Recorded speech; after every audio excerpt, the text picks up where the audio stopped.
What up, players? It's Warboss Tay up in this mug. Today we're going to be painting this Mark 6 Beaky Space Marine in Dark Angel's colors. And I had so much fun painting this miniature. Look at those eyes. Oh, it looks so great. I did some freehand checker patterns on the leg. I did some freehand on the shoulder with that key icon. Did some transfer work. You can see the Dark Angel's symbol in the Horus Heresy era there on his shoulder pad using the Forge World transfer sheet. I just had a lot of fun painting this miniature, and I hope you join me and check out how I did it. If you're painting anything like Dark Angels in black Space Marine armor, or if you're painting another black armored Space Marine like a Raven Guard or Iron Hands or Black Templar miniature, then I hope you can get something out of this video. Or Black Legion, where black is in the name. Now at Warboss Tay Studios, we're going to be making a huge push to add to our content and shake things up a bit. So my lady boss, my wife, has been good enough to help me, in fact, to take the lead in decorating this set. She really did everything. She just told me, hey, give me some books, give me some minis that you like, and she's gonna decorate the whole thing, and it looks terrific. You got some Lord of the Rings stuff on the bottom there. You got Tamur Khan at the top, my old ogres on Stonehorn there. It's just a great setup. So I hope you enjoy the new style of videos that I'm gonna be coming out with. If you'd like to support me, you could become a channel member. You can join to become a channel member, and that would greatly help support my efforts as a small independent YouTuber. Okay, here we go. Mark 6 Space Marine. I decided to paint as a Dark Angel. First thing I did was spray prime it in Chaos Black. You could use any kind of black spray primer or airbrush, whatever you want. Once it's dry, you're going to start with a dry brush. I'm going to be using this size 4 dry brush from Golden Maple. You're going to be dry brushing the color Dark Reaper. Now, I love this set of brushes. It is terrific. You've got a dry brush for infantry sized models here. You've got a dry brush for larger models and for a dry brush for vehicles and terrain. And then you've got 4 detail brushes. I've used only Golden Maple brushes in this video, and I wanted to show you how great it all looks. So here we go. I brushed off most of the paint. I probably could have brushed off a little bit more, but this Dark Reaper, it goes over black so easily, and it helps to bring up the color. Now, if you don't want your model to be this bright on the first highlight, what I would use is Corvus Black, but I wanted my Dark Angels miniature to have a little bit of pop of color right off the bat, so that black looks like there's a bright light shining on it, reflecting on it, and then it helps bring up the other colors too. If you wanted to bring down the black color, you could use a Nuln Oil or Black Templar contrast paint, and you could still see a little bit of this Dark Reaper underneath. Now, as I get my next highlight ready, which is going to be Dawnstone, and my size 1 Golden Maple brush for this highlighting, I do want to say a special thank you and happy birthday to Austin, who is one of my channel members who made this huge, generous donation during a recent live stream and got 20 of the live stream viewers a channel membership for a month. It's just an amazing act of generosity on his behalf. So this video is dedicated to you, Austin. I hope you had a great birthday, and thank you again for supporting my channel. Now I'm going to show you here on my wet palette. I'm going to take my Dawnstone and kind of spread it out here, and I want to show you how I use my wet palette. I thin my paints so I'm not painting right out of the pot. I put it down on my wet palette, I spread it out, and when I'm testing it here on my skin, what I'm looking for is for the paint to spread and cover my skin tone and not dilute, and I want to not see my skin color, but I do want to see the texture of my skin, if that makes any sense. Because if you cannot see the texture, if it cakes on too thick, then that means that your paint is not going to spread well on your model. It's going to be thick and gloopy, and if you thin your paint down with too much water and it spreads out and you can see your skin color pop up underneath, then it's not going to cover adequately as a paint. And what it could even do is immediately flow into the cracks, the crevices where you don't want your highlight paint to go. Especially highlight paints like Dawnstone in this case are used to highlight surfaces you want it to catch the edges, the raised edges that are facing the light source, so that you can create the illusion that light is shining on these raised edges and picking out the details. So once I have the consistency that I want, I'm lightly brushing it onto all of these sharper details, the corners like these toes, the edge of the center of the knee armor, the bottom of the leg armor, the top here as it goes around.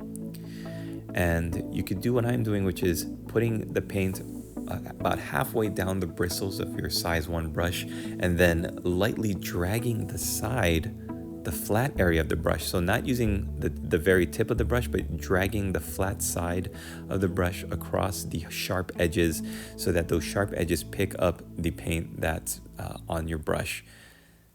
Or you can paint it straight from the tip of the brush, the tip of the bristles, and try to get as sharp of a line as possible.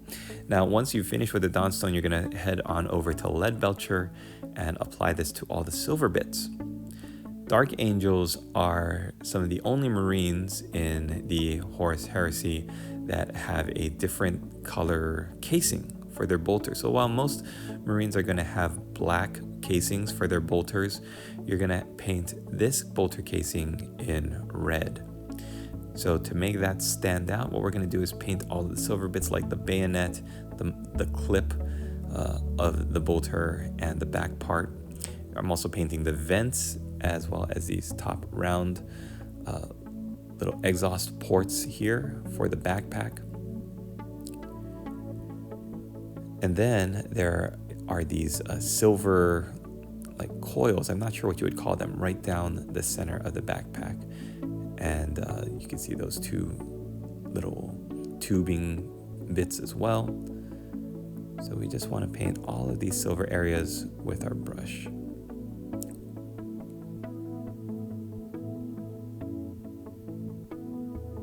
Now I'm going to add a little bit more of Leadbelcher onto the tip of my brush, and I'm going to be painting the studs in the shoulder pad here.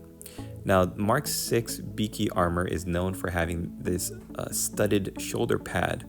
It's kind of iconic for this suit of armor, but if it didn't have a studded shoulder pad, what you would be doing is putting the Legion symbol on this shoulder pad and then something else on the opposite shoulder pad, either a unit designation, like this is a tactical Marine, so I would have the tactical squad marking on his right shoulder pad, or like the number of whatever company or squad they're in.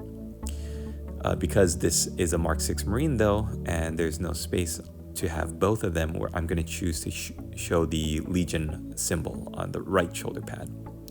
And I'm also doing this little bit of strapping in front of his chest in silver.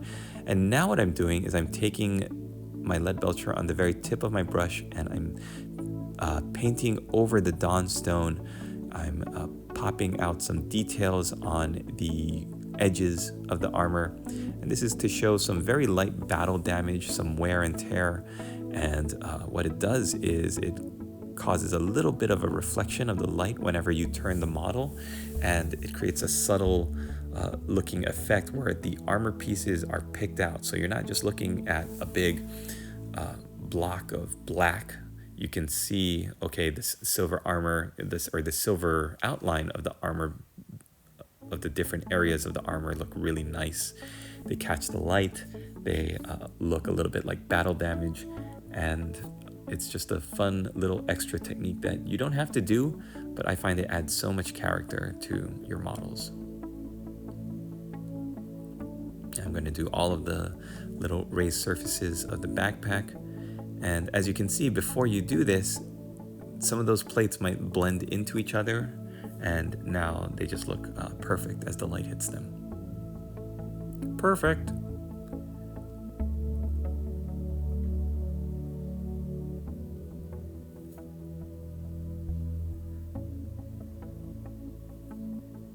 All right, the last little bits are the 2 clamps on the side of the helmet.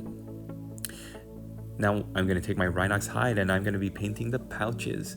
Rhinox hide is a great dark brown color, and they're perfect for when you're painting like a black armored Space Marine because they don't pop out and contrast too much from the darkness of the black paints.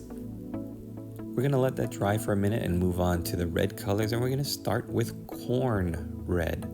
Corn Red is a great dark red color. It's one of the classics of the new Games Workshop paint range, and they've been releasing so many different paints, so many different shades of red that Corn Red really doesn't have to be the staple dark red in your repertoire, in your inventory anymore, but it's such a classic and it's such a workhorse dark red.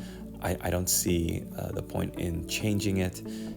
There's, like I said though, there are other great colors you could experiment with. Gal Vorback Red, Word Bearers Red are some really dark reds, but this is really the one I brought to the dance is Corn Red, so I'm going to keep her. I'm also taking my Corn Red and I'm going to paint in the eye lenses. Now these beaky helmets have a brow, like an eyebrow that hangs over the eye lenses, and that really helps. I'm going to switch to my size 1 now, and it helps because if you paint the eye lens from below, you're not going to risk getting any of that paint on the brow, and then when you're turning the model around, you can really see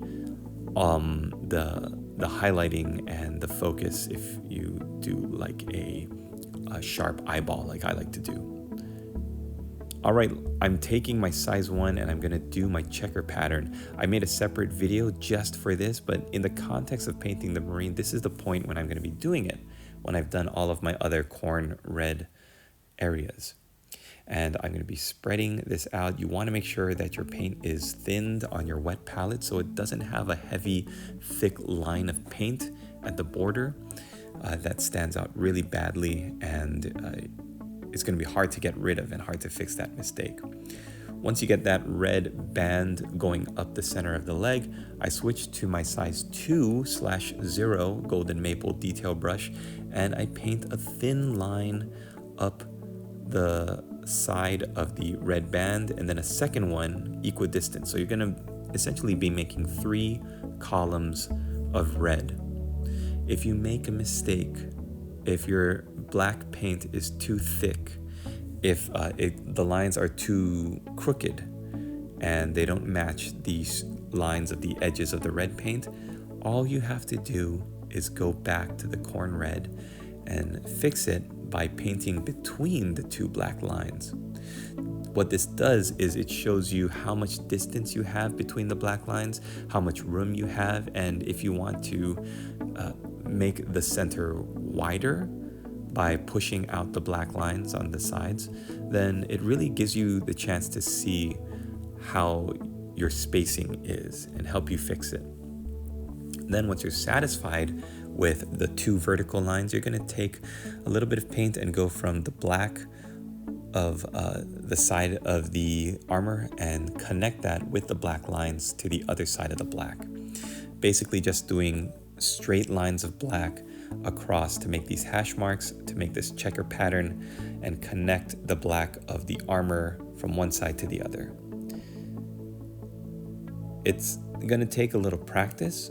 The checker pattern is a sort of intermediate level technique, but having the right tool for the job is essential. No matter how good you are, if you have a brush that is too big of a tip with the bristles, or if the bristles are splayed and frayed out at the end, it doesn't matter how good you are, you're not going to be able to get this pattern.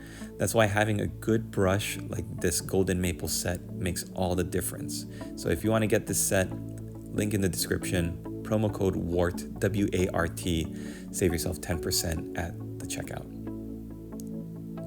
Now, once you've got that hash mark checkerboard patterning all set, you can start to fill in alternating boxes with the black paint. Again, you really want to make sure you thin down your paints on your wet palette so that you don't have a thick, heavy glob of paint in these black checkers, because you could see it when you turn the model around. You could see the edges, you could see how the paint is just sitting on top of your leg armor like a melted Hershey's Kiss in the sun rather than looking like it's part of the armor that was grafted on or welded on. Okay, then we're going to go on to Dark Reaper. This is the most fun part where you're actually highlighting, because this part helps you fix any minute spacing mistakes that you've made. That's why you don't, like I'm saying, you don't have to be perfect. Just get the checker pattern down so that it's passable. And then what you do with the Dark Reaper is you paint little L's within that black paint. And the little L's are what create the really sharp framing. So say you're painting the black within the boxes and you put too much paint, it spreads out, it leaks into some of the red boxes. This is where you clean that up with the highlighting. So don't panic, don't rage quit, just get to this point, and you're gonna see when you're painting these L's that suddenly the checkerboard patterning starts to snap into place. And it is so rewarding and so encouraging when you get to this point, because you see that your hard work really has a light at the end of the tunnel. Then you're going to do the same with the alternating red checker boxes. You're going to use Mephiston red to paint those little L's in between on the red boxes. As you can see, even from a little bit of a distance away, this pattern is starting to pop. I'm gonna stop it here, but you can highlight one more step if you want to. With the Dark Reaper, go up to the Dawnstone. And with the Mephiston Red, go up to Wild Rider Red would be the next step up, or Evil Sun Scarlet. Either of those, if you want a more orangish tone, go with Wild Rider Red. If you want a brighter reddish tone, Evil Sun Scarlet is gonna give you even brighter effects. But I'm pretty happy with that. So keeping the Mephiston Red on my brush, refilling it, reloading it on the wet palette. Now I'm doing the line work and highlighting up the casing of my bolter.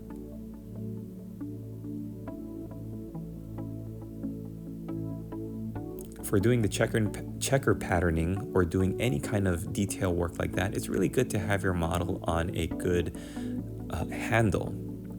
So I'm using this Games Workshop handle, and I've clamped my marine inside, and it's helping me to turn it at different angles so that I'm not having to hold it and squeeze it with my fingertips. If I was holding the base with my fingers, then it might cramp your fingers and your knuckles to hold it at different angles. Having a paint handle is just so much easier. Now I'm gonna dot the eyes with Corax White. And by using a small brush like this size 2/0 golden maple brush, look at that, just one little dot right at the center, a little bit of pressure, and you have these two little needle sharp pinpoints of light. Oh, that looks so good. I'm really, really happy with how that turned out. Again, having the right tool for the job makes all the difference in the world. Look at that checker pattern. Look at those two pinpoints of light in the helmet. It's just great. By now, your dark brown leather will have dried. So we're gonna take Scrag Brown on our size 2/0 brush, and we're gonna very, very gently paint in the sharp edges. Now, by doing this, you're creating a weathered looking effect on your dark leather brown pouches. And it also helps you to paint all of the edges if you have a nice sharp brush. Just cover all the edges there. And it's great. Just one color, this Scrag Brown really completes this look. It's simple, it's quick, you don't have to worry about washes. Now what I'm going to be doing is adding the transfers onto the miniature. And it's just one transfer. I'm going to be using a Dark Angel's winged sword symbol.